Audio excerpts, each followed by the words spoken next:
So today we're going to actually learn how to write in ancient Egyptian hieroglyphics.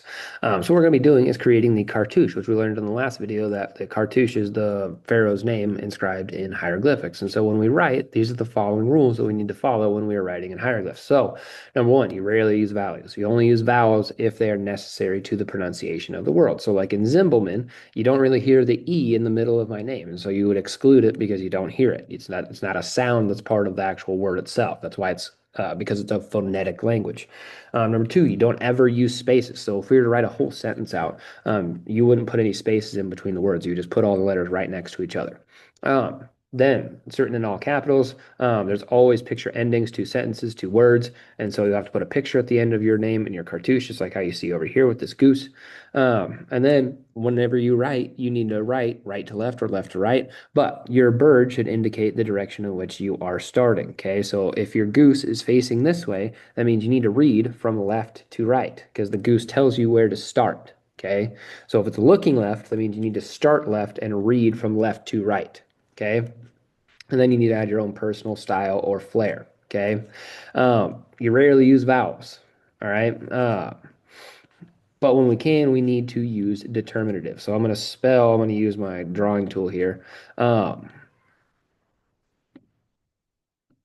my name phonetically. So Zim, that's phonetic. You hear all of those different sounds. Bowl, we would write B L instead of BEL because we don't hear the E sound in there. There's no E or I or it or eh. Okay, it's just Zimbal.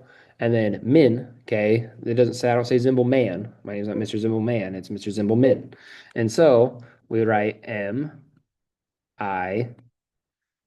And that is how you spell phonetically. So then I would go find the corresponding um, symbols. So I'd write the Z first. Okay. Then I would write the I, and then the M, and then so on and so on and so on. Okay. Now, depending on if I wanted to start right to left, left to right, it's going to indicate where you would start on your cartouche. Okay. So, but that is how you spell phonetically. At the beginning of these, I would actually start by drawing one of these determinatives because your determinatives determine what it is that you are talking about. Okay. So since I'm an old man, at the beginning, I could put old man because a man leaning on a stick, and I would face it since I wrote from left to right. Okay. I would put my determinative here. Okay. And then I would continue writing left to right. Okay. And he would face this way because look, he's facing left. Okay.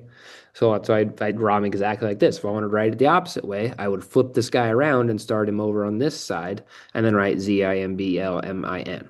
Okay. So that's how you write in hieroglyphs. So that is all we got today.